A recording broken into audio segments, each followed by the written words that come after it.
आकाशवाणी गोरखपुर से प्रादेशिक समाचार।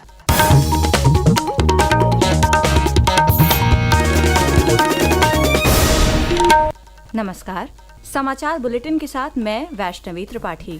पहले मुख्य समाचार। प्रधानमंत्री नरेंद्र मोदी ने आकाशवाणी से मन की बात कार्यक्रम में देश विदेश के लोगों से साझा किए विचार। कहा, मेक इन इंडिया की पहल से भारत बना विनिर्माण का केंद्र। मुख्यमंत्री योगी आदित्यनाथ ने बाढ़ प्रभावित 11 जनपदों में राहत कार्य तत्परता से संचालित करने के दिए निर्देश। बाढ़ और बारिश से उत्पन्न हुए हालातों की समीक्षा की। मुख्यमंत्री योगी आदित्यनाथ ने गोरखपुर में शीतल पेय, बॉटलिंग और डेयरी उत्पाद प्लांट का किया लोकार्पण। कहा, युवाओं को उद्यमी बनाने के लिए प्रदेश सरकार ला रही है नई योजनाएं। और ग्रेटर नोएडा में चल रहे 5 दिवसीय इंटरनेशनल ट्रेड शो का हुआ समापन। 5 लाख से अधिक लोगों ने ट्रेड शो में किया प्रतिभाग।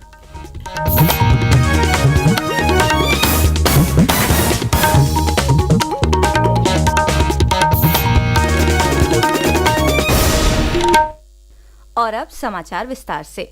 प्रधानमंत्री नरेंद्र मोदी ने कल आकाशवाणी से मन की बात कार्यक्रम की 114वीं कड़ी के अंतर्गत देश विदेश के श्रोताओं को संबोधित किया। श्री मोदी ने कहा कि मेक इन इंडिया पहल के कारण भारत विनिर्माण शक्ति का केंद्र बन गया है। उन्होंने कहा कि इस अभियान से गरीब, मध्यम वर्ग तथा सूक्ष्म, लघु और मध्यम उद्यमों को बहुत फायदा हुआ है। वोकल फॉर लोकल, स्थानीय चीजों को ज्यादा से ज्यादा बढ़ावा मिले। महाराष्ट्र के भंडारा जिले में टेक्सटाइल की एक पुरानी परंपरा है, भंडारा टसर सिल्क हैंडलूम। भंडारा के कुछ हिस्सों में 50 से भी अधिक सेल्फ हेल्प ग्रुप इसे संरक्षित करने का काम में जुटे। इनमें महिलाओं की बहुत बड़ी भागीदारी है और यही तो मेक इन इंडिया की स्पिरिट है। प्रधानमंत्री ने लोगों से आने वाले त्योहारों के दौरान देश में बने उत्पाद खरीदने का भी आग्रह किया।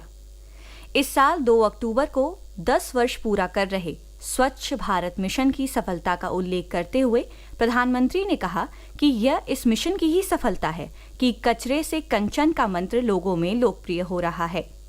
उन्होंने कहा कि अब लोगों ने रिड्यूस, रीयूज और रिसाइकिल की बात करनी शुरू कर दी है। उन्होंने इस मिशन को जन अभियान बनाने वाले लोगों की सराहना की। पौधारोपण महाअभियान एक पेड़ मां के नाम में भाग लेने के लिए लोगों को प्रोत्साहित करते हुए प्रधानमंत्री ने कहा कि पूरे समाज को इसके आश्चर्यजनक नतीजे मिले हैं जो प्रेरणादायी हैं। एक पेड़ मां के नाम, ये अभियान अद्भुत अभियान रहा। जन भागीदारी का ऐसा उदाहरण वाकई बहुत प्रेरित करने वाला है। पर्यावरण संरक्षण को लेकर शुरू किए गए इस अभियान में देश के कोने कोने में लोगों ने कमाल कर दिखाया है। प्रधानमंत्री ने जल संरक्षण के महत्व को रेखांकित करते हुए उत्तर प्रदेश के बुंदेलखंड क्षेत्र में झांसी जिले की जल सहेली नामक जल स्वयं सेवकों का जिक्र किया, जिनकी कोशिशों से घुरारी नदी का कायाकल्प हो गया है। आकाशवाणी समाचार से बातचीत करते हुए जिले के सिमरावारी गांव की समूह की महिलाओं ने बताया कि पहले चेक डैम न होने से पानी बर्बाद हो जाता था और गर्मियों में लोगों को पेयजल की परेशानी उठानी पड़ती थी। इसीलिए जल सहेलियों ने नदी के पुनरुद्धार के लिए सामूहिक प्रयास किए। मेरा नाम दीपा मजुमदार है। बहुत बहुत धन्यवाद प्रधानमंत्री को। मन की बात में हमारे महिलाएं क्या नहीं कर सकती, तो मुझे बहुत खुशी हुई आज हम लोगों ने जब देखा ये लाइव। 18 बहनों ने हम लोग काम किया और इसमें जो आसपास की खेती है 25 एकड़ 30 एकड़ जो किसानों की जमीन है, उसमें ठहरा हुआ पानी पाइप से वो ले जाएंगे खेती में। विकास भी विरासत भी, इस मंत्र पर जोर देते हुए प्रधानमंत्री ने अपने हाल के अमेरिका दौरे में अमेरिका द्वारा करीब 300 प्राचीन कलाकृतियां लौटाए जाने का जिक्र किया। मातृभाषा के महत्व पर बल देते हुए प्रधानमंत्री ने कहा कि हमारे देश में 20,000 भाषाएं और बोलियां हैं। उन्होंने इस भाषाओं, विशेषकर संथाली भाषा को संरक्षित करने के प्रयासों की सराहना की। मुख्यमंत्री योगी आदित्यनाथ ने पिछले 3 दिनों से खराब मौसम की वजह से हो रही बारिश और पहाड़ों से छोड़े गए पानी से प्रदेश के 11 जिलों में उत्पन्न बाढ़ के हालातों की कल समीक्षा की। उन्होंने सभी 11 जनपद कुशीनगर, महाराजगंज, लखीमपुर खीरी, बलिया, फर्रुखाबाद, गोंडा, कानपुर नगर, जीबी नगर, सीतापुर, हरदोई और शाहजहांपुर के अधिकारियों को पूरी तत्परता से राहत कार्य संचालित करने के निर्देश दिए। श्री योगी ने कहा कि संबंधित जनपद के अधिकारियों को क्षेत्र में भ्रमण कर राहत कार्यों पर नजर रखने और तेज करने के निर्देश दिए। मुख्यमंत्री ने कहा कि प्रभावित लोगों को हर संभव सहायता मुहैया कराई जाए। उनके निर्देश पर सभी प्रभावित जनपदों में एसडीआरएफ, एनडीआरएफ और पीएसी की नई कई टीमों को तैनात कर दिया गया है। इसके पूर्व मुख्यमंत्री ने राज्य में आपदा से हुई जनहानि से प्रभावित परिवारों को 4-4 लाख रुपए की राहत राशि प्रदान करने का निर्देश दिया है। श्री योगी ने कहा कि जिन लोगों के घरों को नुकसान पहुंचा है या पशु हानि हुई है, उन्हें भी वित्तीय मदद प्रदान की जाएगी। उधर प्रदेश के कई जिलों में हो रही लगातार बारिश से जनजीवन प्रभावित है। कुशीनगर, श्रावस्ती, पीलीभीत सहित 11 जिलों में बाढ़ का खतरा मंडरा रहा है।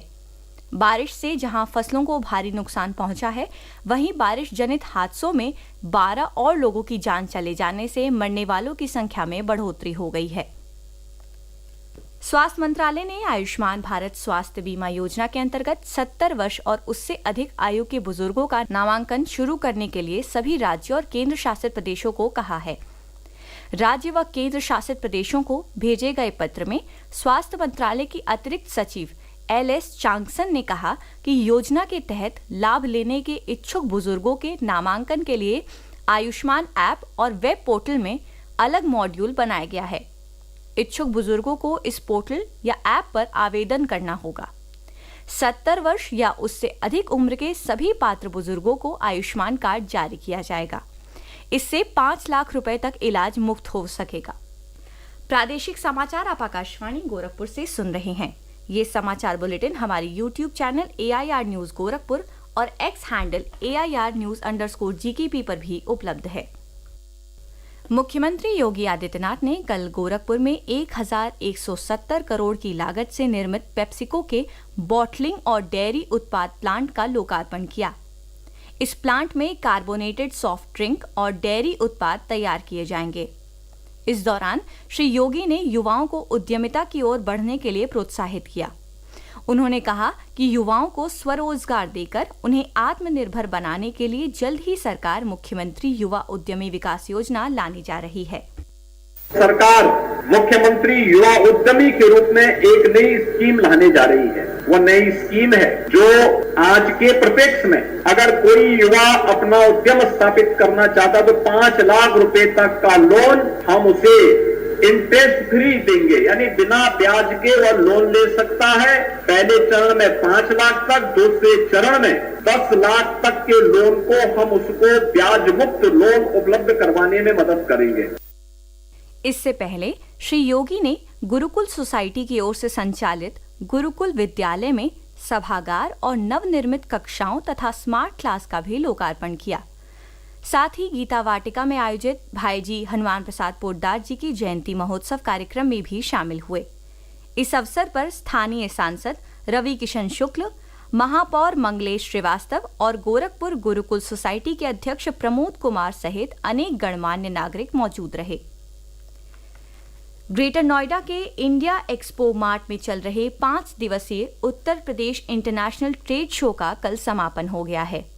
इस आयोजन में 5 लाख से अधिक लोगों ने प्रतिभाग किया। समापन सत्र में प्रदेश के खादी एवं ग्रामोद्योग मंत्री राकेश सचान ने कहा कि राज्य में उद्यमियों और उनके उत्पादों को वैश्विक पहचान दिलाने के लिए पिछले साल शुरू किए गए इस ट्रेड शो का आयोजन मंडल स्तर पर किया जाएगा। उन्होंने कहा कि इस ट्रेड शो का हर साल आयोजन किया जाएगा। उन्होंने कहा कि उत्तर प्रदेश देश का पहला राज्य है जिसने अपना इंटरनेशनल ट्रेड शो आयोजित किया। इस अंतर्राष्ट्रीय व्यापार शो के आयोजन से प्रदेश के 96 लाख इकाइयों को छोटे छोटे उत्पाद तैयार करने का अवसर मिला है। और अब अंत में मुख्य समाचार एक बार फिर।